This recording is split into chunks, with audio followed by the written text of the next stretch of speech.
Shalom Bapak Saudara yang dikasihi oleh Tuhan, kembali lagi kita belajar dari surat Timotius dan hari ini kita belajar dari 2 Timotius 2 ayat 11 sampai dengan ayat ke-13. Demikianlah firman Tuhan. Benarlah perkataan ini, jika kita mati dengan Dia, kita pun akan hidup dengan Dia. Jika kita bertekun, kita pun akan ikut memerintah dengan Dia. Jika kita menyangkal Dia, Dia pun akan menyangkal kita. Jika kita tidak setia, Dia tetap setia, karena Dia tidak dapat menyangkal dirinya. Saudara tahu kisah Petrus menyangkal Tuhan Yesus 3 kali? Thomas yang kemudian berkata, "Aku sekali-kali tidak akan percaya sebelum aku mencucukkan tanganku di tangan dan di lambungnya." Saudara, momen Petrus itu bertobat, kemudian melayani Tuhan begitu gigih, bahkan dia mati martir karena dia melayani Tuhan, memproklamasikan Tuhan Yesus adalah Tuhan dan Juru Selamat. Demikian juga dengan Thomas yang kemudian juga percaya melayani Tuhan, yang juga mati martir melayani Tuhan di India. Saudara, kedua kisah ini saudara mau menunjukkan kepada kita bahwa Tuhan itu setia. Dia tidak akan membiarkan setiap anak-anaknya, miliknya itu dibiarkan begitu saja. Tuhan akan memberi anugerah kepada setiap anak-anaknya untuk dia bisa bertobat, bahkan melayani Tuhan. Saudara yang dikasihi Tuhan Yesus, sewaktu kita menerima anugerah, maka dengan kekuatan dan kuasa daripada Tuhan, kita mengaku percaya kepada Tuhan Yesus bahwa Dia adalah Tuhan dan Juru Selamat pribadi kita.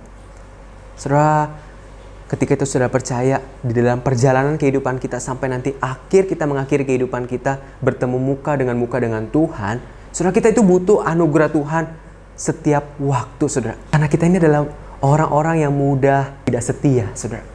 Kita ini adalah orang-orang yang tidak cukup kuat untuk setia, saudara.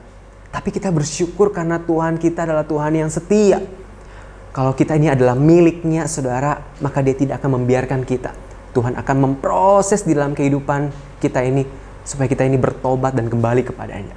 Saudara, bagaimana dengan orang-orang yang pada akhirnya menyangkal Tuhan Yesus? Saudara, di dalam bagian firman Tuhan yang kita baca ini, saudara, dikatakan bahwa jika kita menyangkal Dia, Dia pun akan menyangkal kita. Saudara, kata menyangkal Dia ini bentuknya future yang memiliki pengertian, saudara, kalau hari ini, saat ini, atau bahkan nanti menyangkal atau tidak menerima Tuhan Yesus, menolak Tuhan Yesus, maka dengan katanya orang tersebut itu bukanlah milik Tuhan. Tapi saudara, kalau saya percaya ketika seorang itu adalah milik Tuhan, Tuhan tidak akan biarkan.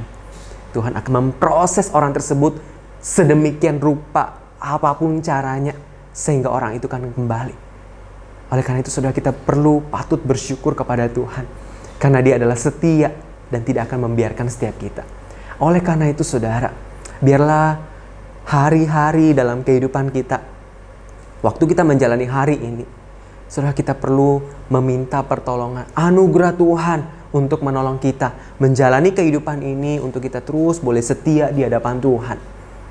Saudara, tepatlah seperti lagu I Need Thee Every Hour. Saudara, itu adalah satu pujian yang mau menunjukkan bahwa kita butuh Tuhan setiap jam, setiap waktu. Saudara, mari kita mulai hari ini dengan kita mencari Tuhan, memohon kepada Tuhan menolong kita dengan anugerahnya untuk kita boleh setia menjalani kehidupan kita. Mari kita berdoa. Tuhan, Bapa kami yang baik, kami datang kepadamu Bapa. Kami datang hari ini dan kami memohon anugerah-Mu Tuhan menolong kami, karena kami adalah orang-orang yang mudah tidak setia Tuhan. Tolong kami Tuhan dengan kekuatan dan kuasa daripada-Mu untuk kami boleh menjalani hari-hari dalam kehidupan kami, untuk kami boleh setia mengikut Engkau. Terima kasih Tuhan, karena Engkau adalah Allah yang setia, yang tidak pernah meninggalkan atau membuang kami. Tapi Engkau akan memproses kami sedemikian rupa dan berbagai cara untuk setiap kami kembali kepadamu. Terima kasih ya Tuhan. Berkati kami hari ini di dalam keluarga dan di dalam pekerjaan yang boleh kami lakukan, ataupun di dalam studi kami. Hanya di dalam nama Tuhan Yesus kami berdoa. Amin.